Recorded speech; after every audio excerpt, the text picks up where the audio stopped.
Oh, hello there. I'm Bilchen, a Cooper. In this class, I'll read to all of you Chapter 18 of Frankenstein, or The Modern Prometheus. Ass. Oh. Frankenstein, or The Modern Prometheus. Mary Wollstonecraft Godwin Shelley. Chapter 18. Day after day, week after week passed away on my return to Geneva, and I could not collect the courage to recommence my work. I feared the vengeance of the disappointed fiend, yet I was unable to overcome my repugnance to the task which was injuring me. I found that I could not compose a female without again devoting several months to profound study and laborious disquisition.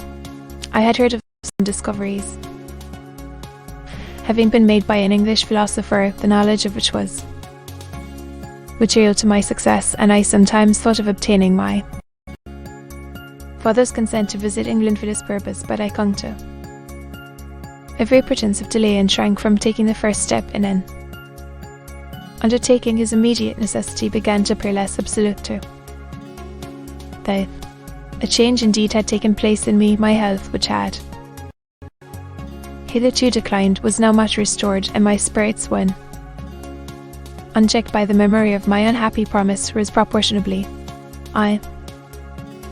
Father saw this change with pleasure, and he turned his thoughts towards the best method of eradicating the remains of my melancholy, which every now and then would return by fits, and with the devouring blackness overcast the approaching sunshine. At these moments I took refuge in the most perfect solitude. I passed whole days on the lake, alone in a little boat, watching the clouds and listening to the rippling of the waves, silent and listless.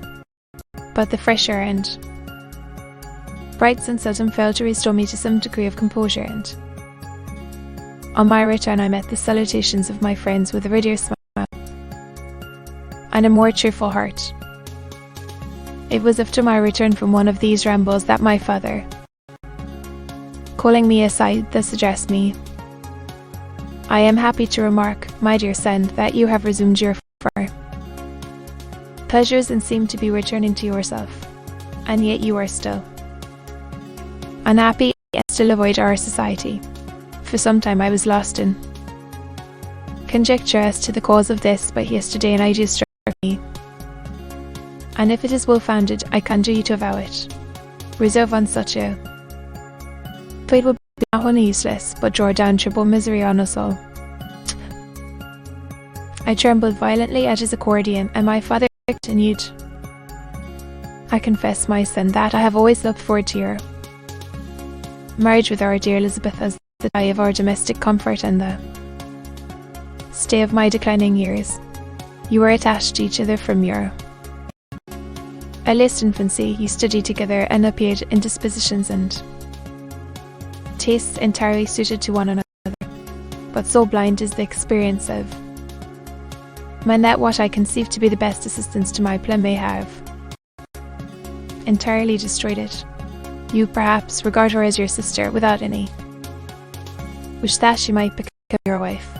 Nay, you may have met with another, whom you may love, and considering yourself as bound in honour to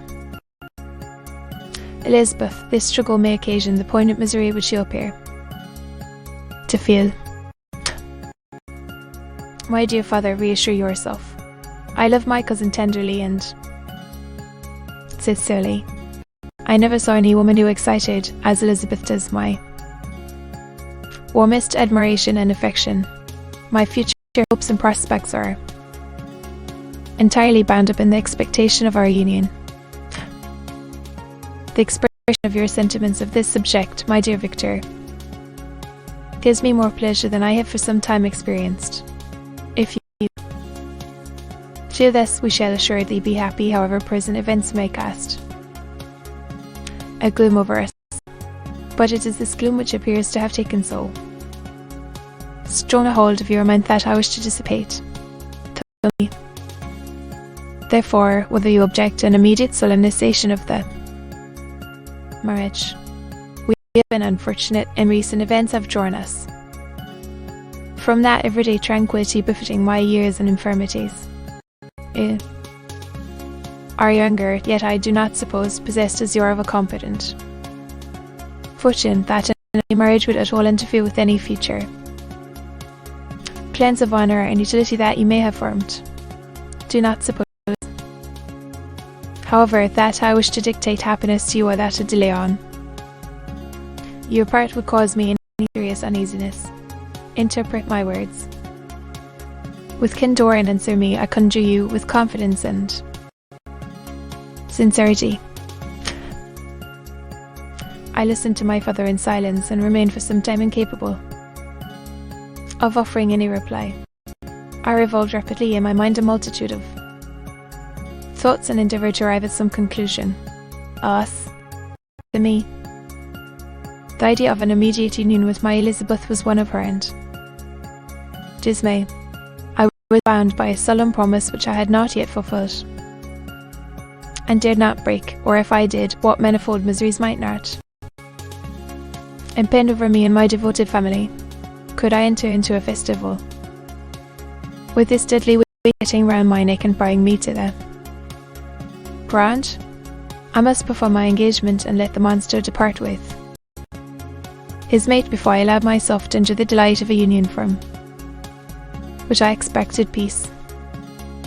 I remembered also the necessity imposed upon me of either journeying to England or entering into a long correspondence with those philosophers of that country whose knowledge and discoveries were of indispensable use to me in my present undertaking. The latter method of obtaining the desired intelligence was dilatory and unsatisfactory. Besides, I had an insurmountable aversion to the idea of engaging myself in my loathsome task in my father's house while in habits of familiar intercourse with those I lived. I knew that 1,000 fearful accidents might occur, the slightest of which would disclose a telltale to all connected with me with her. I was aware also that I should often lose all self-command, all capacity of hiding the harrowing sensations that would possess me during the progress of my unearthly occupation. I must absent myself from all I loved while thus employed. Once commenced, it would quickly be achieved, and I might be restored to my family in peace and happiness. My promise fulfilled, the monster would depart forever, or so my fancy imaged. Some accident might meanwhile occur to destroy him and put an end to my slavery forever. These feelings dictated my answer to my father. I expressed a wish to visit England, but concealing the true reasons of this request, I clothed my desires under a guise which excited no suspicion, while I urged my desire with an earnestness that easily induced my father to comply. After so long a period of an absorbing melancholy that resembled madness in its intensity and effects, he was glad to find that I was capable of taking pleasure in the idea of such a journey, and he hoped that change of scene and varied amusement would, before my return, have restored me entirely to myself. The duration of my absence was left to my own choice. A few months, or at most a year, was the period contemplated. One paternal kind precaution he had taken to ensure my having a companion, were that, previously communicating with me, he had, in concert with Elizabeth, arranged that Clerval should join me at Strasbourg. This interfered with the solitude I coveted for the prosecution of my task, yet at the commencement of my journey the presence of my friend could in no way be an impediment, and truly I rejoiced that thus I should be saved many hours of lonely, maddening reflection. Nay, Henry might stand between me and the intrusion of my foe. If I were alone, would he not at times force his abhorred presence on me to remind me of my task, or to contemplate its progress? To England, therefore, I was bound, and it was understood that my union with Elizabeth should take place immediately on my return. my father's. It rendered him extremely averse to delay. For myself there was one reward I promised myself for my detested toils, one consolation for my unparalleled sufferings. It was the prospect of that day when, enfranchised from my miserable slavery, I might claim Elizabeth and forget the past in my union with her. I now made arrangements for my journey, but one feeling haunted me, which filled me with fear and agitation. During my absence I should leave my friends unconscious of the existence of their enemy and unprotected from his attacks, exasperated as he might be by my departure. But he had promised to follow me wherever I might go, and would he not accompany me to England? This imagination was dreadful in itself, but soothing inasmuch as it supposed the safety of my friends. I was aghast at the idea of the possibility that the reverse of this might happen. But through the whole period during which I was the slave of my creature, I allowed myself to be governed by the impulses of the moment, and my present sensations strongly intimated that the fiend would follow me and exempt my family from the danger of his machinations. It was in the latter end of September that I again quitted my native country. My journey had been my own suggestion, and Elizabeth therefore acquiesced, but she was filled with disquiet at the idea of my suffering away from her the inroads of misery and grief. It had been her care which provided me a companion in Clerval, and yet a man is blind to 1,000 minute circumstances which call for a woman's sedulous attention. She longed to bid me hasten my return. 1,000 conflicting emotions rendered her mute as she bade me a cheerful, silent farewell. I threw myself into the carriage that was to convey me away, hardly knowing whither I was going, and careless of what was passing around. I remembered only, and it was with a bitter anguish that I reflected on it, to order that my chemical instruments should be packed to go with. Then, filled with dreary imaginations, I passed through many beautiful and majestic scenes, but my eyes were fixed and unobserving. I could only think of the bourne of my travels and the work which was to occupy me whilst they endured. After some days spent in listless indolence, during which I traversed many leagues, I arrived at Strasbourg, where I waited 2 days for Clerval. He came. I asked how great was the contrast between us. He was alive to every new scene, cheerful when he saw the beauties of the setting sun, and more happy when he beheld it rise and recommence anew.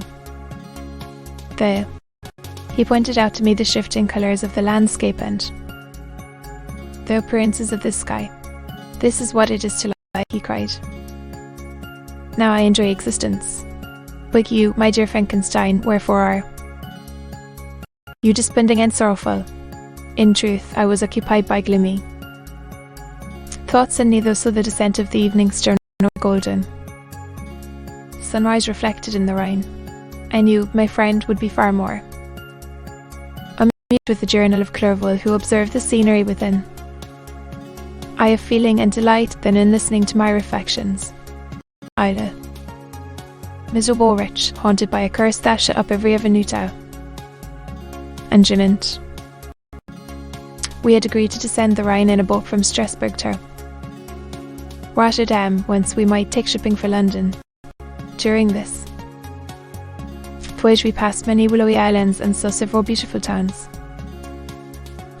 We stayed a day at Mannheim, and on the 5th from our departure from Strasbourg arrived at Mainz. The course of the Rhine Mainz becomes much more picturesque. The river descends rapidly and winds between hills, not high but steep and of beautiful forms. We saw many ruined castles standing on the edges of precipices, surrounded by black woods, high and inaccessible. This part of the Rhine, indeed, presents a singularly variegated landscape. In one spot you view rugged hills, ruined castles overlooking tremendous precipice with the dark Rhine rushing beneath and on the sudden turn of a promontory. Flourishing vineyards with green sloping banks and a meandering river. And populous towns occupy the scene. We travelled at the time of the vintage and heard the song of the labarers. As we glided down the stream, even I pressed in mind and my spirits. Continually agitated by gloomy feelings, even I was pleased. I lay at the bottom of the boat, and as I gazed on the cloudless blue sky, I seemed to drink in a tranquility to which I had long been a stranger. And if these were my sensations, who can describe those of Henry? He felt as if he had been transported to fairyland and enjoyed a happiness seldom tasted by man. I have seen, he said, the most beautiful scenes of my own country. I have visited the lakes of Lisson and Uri, where the snowy mountains descend almost perpendicularly to the water, casting black and impenetrable shades which will cause a gloomy and mournful appearance, were it not for the most verdant islands that relieve thy by their gay appearance. I have seen this lake agitated by a tempest, when the wind tore up whirlwinds of water and gave you an idea of what the waterspout must be on the great ocean, and the waves dash with fury the base of the mountain, where the priest and his mistress were overwhelmed by an avalanche, and where their dying voices are still said to be heard amid the pauses of the nightly wind. I have seen the mountains of La Valais and the Pays de Vaud. But this country, Victor, pleases me more than all those wonders. The mountains of Switzerland are more majestic and strange, but there is a charm in the banks of this divine river that I never before saw equalled. Look at that castle which overhangs on precipice, and that also on the island, almost concealed amongst the foliage of those lovely trees, and now that group of bars coming from among their vines, and that village, half hid in the recess of the mountain. Oh, surely the spirit that inhabits and guards this place has a soul more in harmony with men than those who plough the glacier or retire to the inaccessible peaks of the mountains of our own country.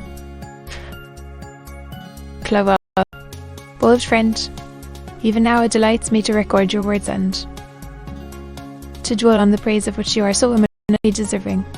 He was being formed in the very poetry of nature. His wild and enthusiastic imagination was chastened by the sensibility of his heart. His soul overflowed with ardent affections, and his friendship was of that devoted and wondrous nature that the worldly minded teach us to look for only in the imagination.